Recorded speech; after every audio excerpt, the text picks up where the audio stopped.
Thank you so much for joining us, Dominic. Truly a pleasure having you on Brand Equity. Well, good afternoon. Thank you for asking. I have several key issues to go through with you, but I'd like to start with, of course, a topic which is on everybody's mind, which is really the big media global pitches, which are currently on. There's so many clients, but must be putting a lot of pressure on media agencies at the moment. Well, it certainly is. You're right. Yeah, it is. There's a lot going on, more than ever before, actually. Right. If I could just ask you, given the fact that you've been in this industry for such a long time and you've seen it evolve, why do you think there's been a sudden rush for global media pitches? Well, I don't think it's one thing. Of course, I think it's probably several. Maybe, well, certainly there's still the kind of relentless demands of procurement on companies, on our clients. Everybody is looking for more and more efficiency. The role of procurement, whatever is being procured, is increasing. The importance of efficiency is more measured now, more in the eyes of the chief executives. So there's a lot of procurement focus as well. Now, beyond that, I think a lot of client companies are genuinely confused about what's going on out there, what the media landscape offers them in terms of opportunities and threats, which marketing channels to choose, which choices to take, how much to spend, when, who, how.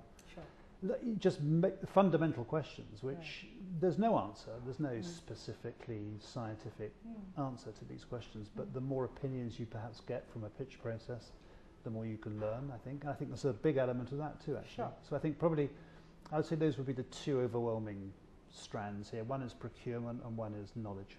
Right. So from what I get from you, I get a sense that you're saying clients are essentially anxious right now. There's some amount of anxiety. They're doing the right things. Yeah, are they doing the right thing? Right. And are they getting the right price? Exactly. So given that, don't you think it's a failing on media agencies at large because they haven't managed to somehow, calm them and soothe them and tell them that we're here for you and we know our job better? Not really. Maybe we could have marketed ourselves better in terms of putting a value on the advice that we give, but I don't think it's that. I think it's genuinely the case that the role of the media agency actually has increased, not diminished, as you suggest, because of the amount of confusion there is, the amount of choice and options there are out there. The higher the importance of that decision. Okay. Such that, in many cases, the medium or the choice of the medium has become as important as the choice of which message to put in the medium. Sure. Right. So I would say the reverse is true. I would say this is a sign of our industry growing up, becoming more important. Right. No, I think you misunderstood my question. My question was that, given the fact that they are currently having panic attacks, so to speak, right? Isn't it the job of the media agency or holding company, so to speak, to hold their clients' hand and tell them, we know we're living in a difficult world, but we know our job very well. Sure. So be confident that we'll deliver. Instead of that, there seems to be some amount of lack of confidence or trust, which is why you see several pitches. Well, the market is checking. The market is checking. Right. So given that, how do you think this will play out? On two counts, really. One, if you're saying it's going to be a lot of pricing-led decisions, how will that impact agencies such as yours and GroupM in particular, given the fact that a lot of agencies will be pitching lower than the average just to get that big chunk of business? That's a very good point, and I think that is a challenge for our industry, because I think actually another reason why there are so many pitches going on is that there are plenty of cases where clients have pitched the business and have not got what they had been told that they were going to get in the last round of pitches. Sure. And so they're going back to the well to look again. And so therefore the implication of that, and the answer to your question, is that how do I see that? I see that as being that those who have been reckless in their price promising, and those clients who have been, should we say, injudicious in choosing the lowest cost supplier, and only that for no other reason, perhaps have been found out, and perhaps there have been some big instances where pitch promises have not been delivered. The opportunity for GroupM then, or for the other companies, is to position ourselves as people who may not always be the cheapest in a pitch. I would doubt whether we're always going to be cheapest in the pitch, right? But I know that our position in India and around the world is that we will deliver. Right, but I mean, if let's say the pitches are very aggressive in terms of sheer pricing, then we might not win. Exactly, Fine. And you're okay with that? Fine, you're absolutely, absolutely. We're not in the business of a race to the bottom.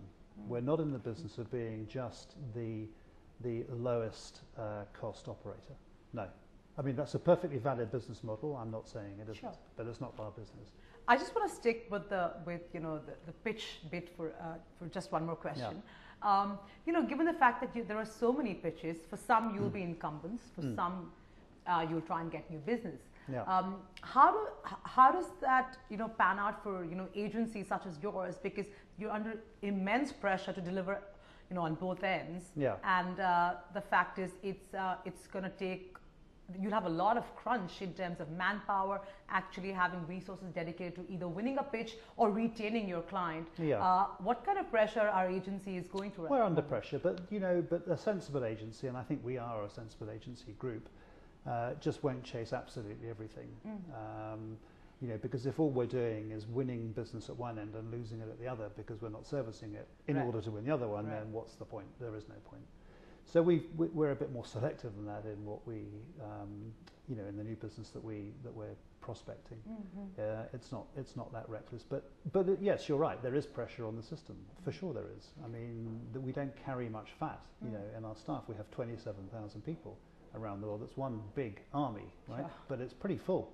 Yeah. They're busy people, and there isn't that much capacity to do justice to all of this work. I mean, it's tough. Coming to the role of the media agency, you said, it's just increasing in terms of gravitas, right? Of course.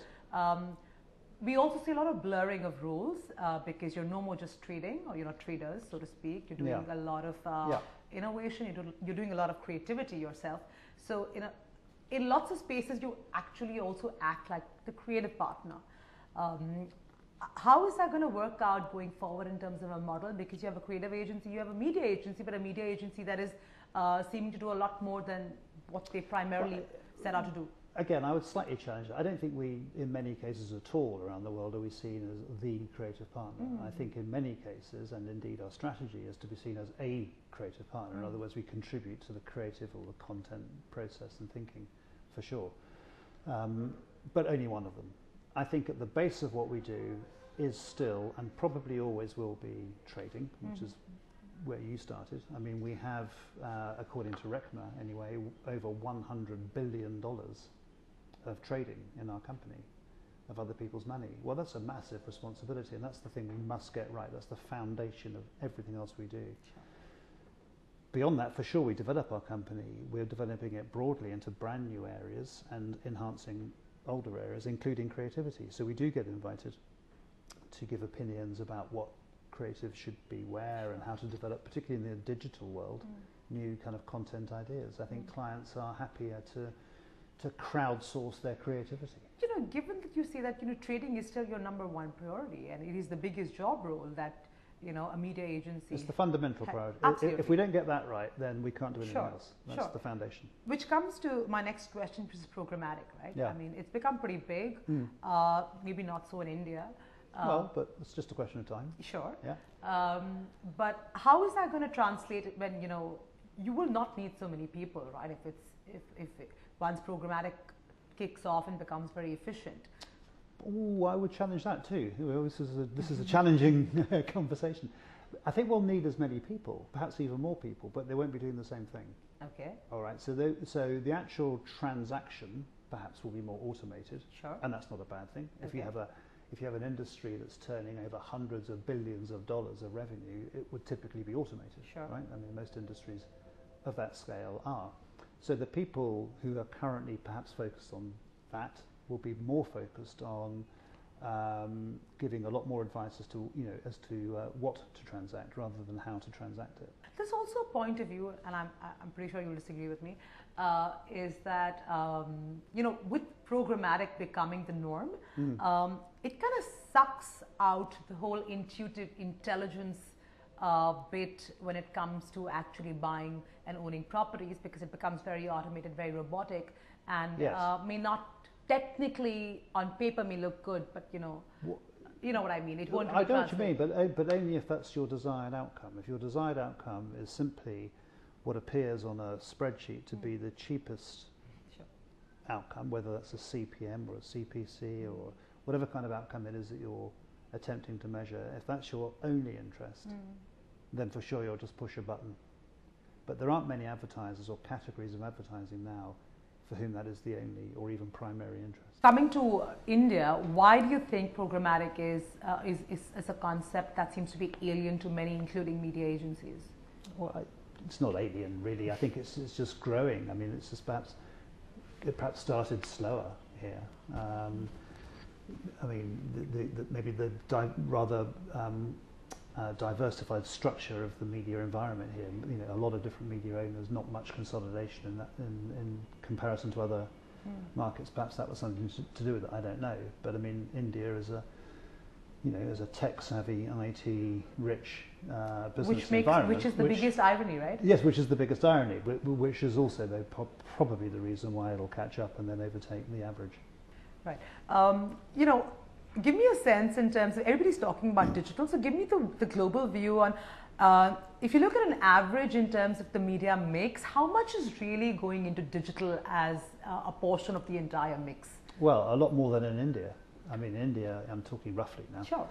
It would be around about 10% of the total media mix. And then if you took a global average, it's more like 25%. And if you took a high end of, let's say, the UK or Sweden, you're touching 50%.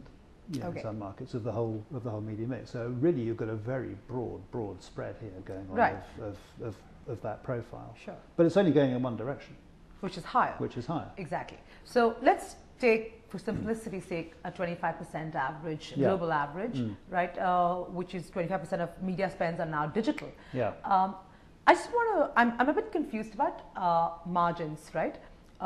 So if you compare for a media business like yours, traditional margins versus, let's say, the digital margins, can you give me a sense of those figures? It's tricky to, actually, because the majority of our income now is based on basically fee-based income rather than commission-based income, and therefore, you know, there's not a distinction between the different media executions.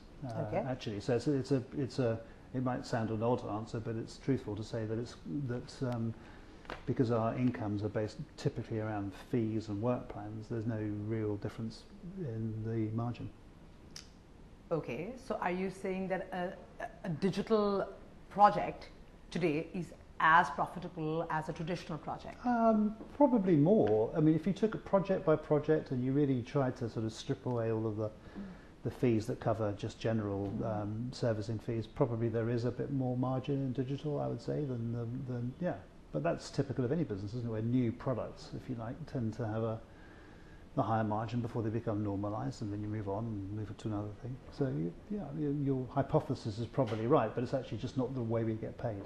The other thing I want to talk about is the whole transparency issue when it comes to media agencies. It's become a global issue. I want your primary views on that whole issue, and B, how does one deal with this, because this kind of mistrust cannot exist in such an important function such as media. No, absolutely no, and it has grown. You're right. In the last 6 months, there are a couple of speeches, one in particular made at a forum in the US that kind of sparked this off, if you like, from a guy. Actually, he retired or left the business 10 years ago, but made a speech that media agencies are not transparent. And of course, that's caught the imagination of the marketing community. Why wouldn't it? So there's a lot of investigation going on. There are bodies being set up on the sell side, on the buy side, on the client side, and then tripartite as well. So if people are getting together and separately to look at the issue, and is it true, and if so, why, and if so, then what can we do about it? Because any marketplace obviously relies on the integrity of that marketplace. If you lose the integrity of a market, then you've lost the market. That's obviously not in anybody's interest. And I touch wood now. We haven't seen any negative results coming out of those investigations, such that the market has lost its integrity. Sure. But we shouldn't be complacent. I mean, in a market which turns over all those hundreds of billions of dollars that I referred to before, it could be from time to time that someone is naughty in trading. Transparency goes beyond trading, though, Right. doesn't it? It goes to what I think is the key thing in this, which is the observance of contracts. Because again, in our experience, clients are perfectly happy, prepared to discuss different ways of an agency making revenue for itself beyond what the client might pay in fees, just so long as we're transparent with each other about how that's done. Sure. Because the amount, if we can get a rebate for a client and keep some of the rebate for ourselves with that client's knowledge, then that's one thing. Sure. If you're keeping a rebate without telling the client, that's another thing altogether. Look, as I said, I can't look you in the eye and say I am 100% confident in 100% of the countries that we work in, Sure. across our 27,000 people and $100 billion of trading, that we occasionally don't lapse. Sure. I can't do that. Sure.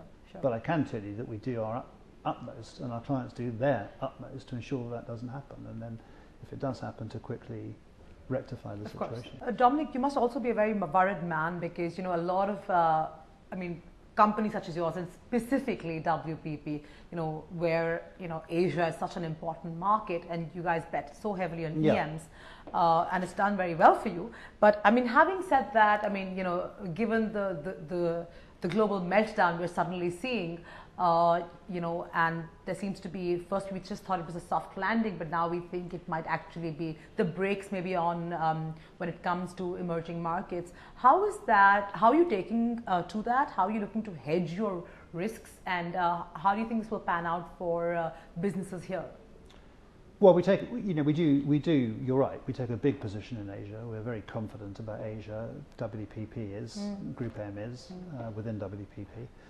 And we take a long view of that, and so our long view is still positive for sure. There are road bumps, and we're hitting a road bump in the last 2 or 3 weeks, precipitated by the Chinese economy in general, and then the rebalancing of or the resetting of their currency in particular. However, we do take a long view, and we do have a big portfolio. We work in over 100 countries. You get snakes and ladders. Sure. You do. That's just the way it works, and you have to compensate constantly the one for the other in a global business. But if behind your question is, have we lost faith in the Asian economy? No, not at all. Absolutely not. No. We will continue to invest here. Sure, but if I had to ask you to forecast, obviously this is a long-term bet. Of course we'll have bad days. Yeah. My question is, how is it looking for you because of what's happening in this part of the world? Still positively. Really? Yes. Okay. Yes.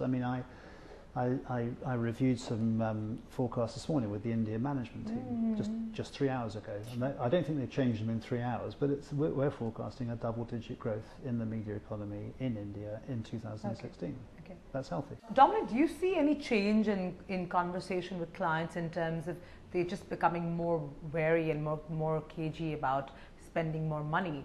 So if they don't increase their media budgets, that has a direct impact. So, do you see some cautiousness in client spending? Yes.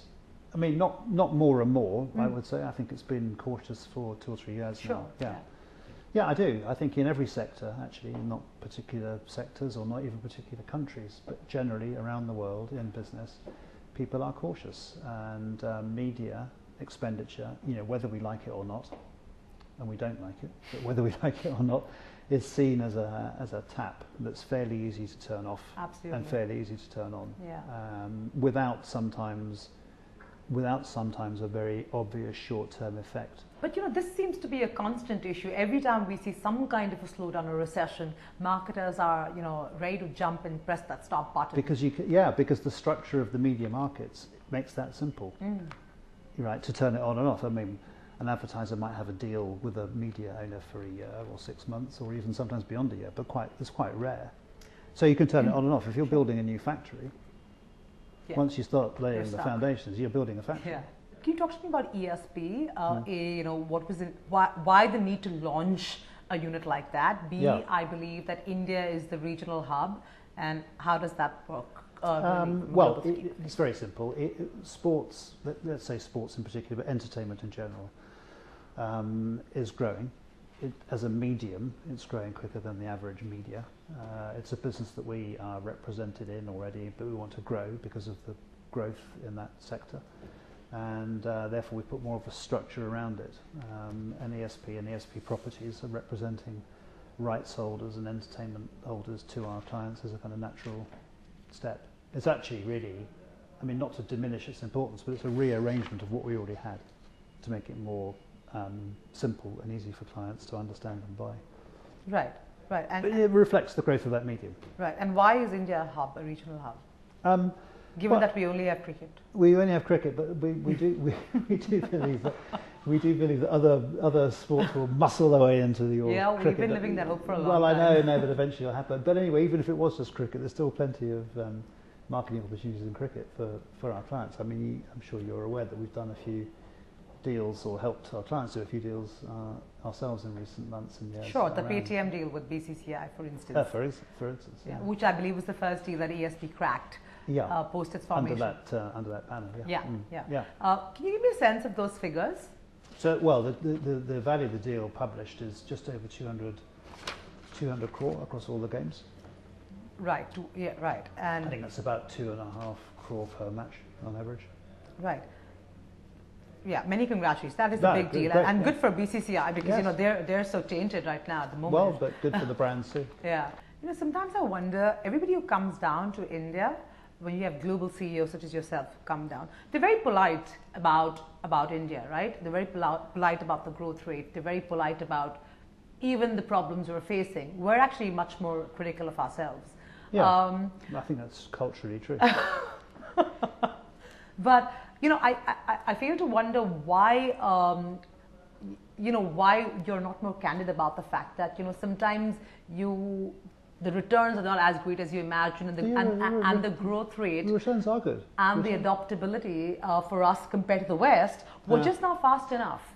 Sometimes not fast enough, and I have been critical about that in the past. I mean, I've been coming to, in this role, I've been coming to India for 15 years, or just more than that actually, and a couple of times a year. So I've seen a lot of change in India, and I have expressed frustration in the past, as I did during this interview, about sometimes things can be slow because we do like to go round and round and round the same debate. You know, I mean, that sometimes does slow things down. I mean, the original launch of our company here, which was first Mindshare before the other agencies joined our group, was tortuously slow. It was an elephantine birth. Right. It took a long time because it was debated and debated and debated, and then. So I think that sometimes does hold us back here. Yeah. Yeah. So it's more a cultural issue. It's more of a cultural issue, but it's one which, you know, I mean, I think has changed. I mean, genuinely, I'm not being polite, just polite, although I am polite. Sure. I think it has changed, and I think, you know, when we decide to do something, we then get on with it.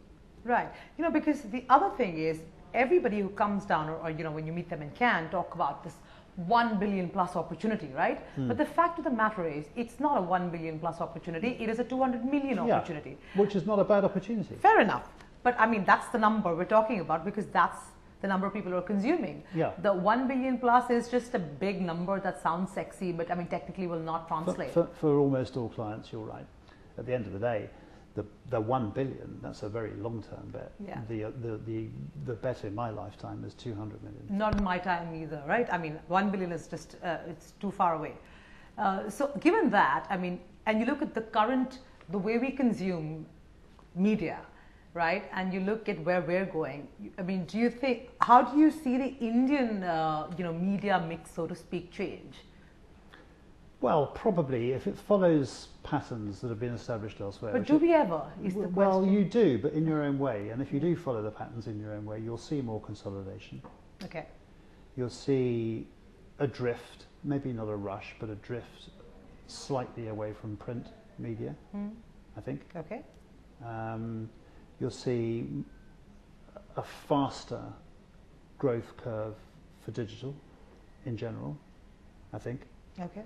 You'll see probably more consolidation in ownership, unless the government doesn't want that to happen via regulation, in which case it won't happen. It won't happen, at least for the time being. On that note, thank you so much, Dominic. This is truly very insightful. Thank you. Thanks very much.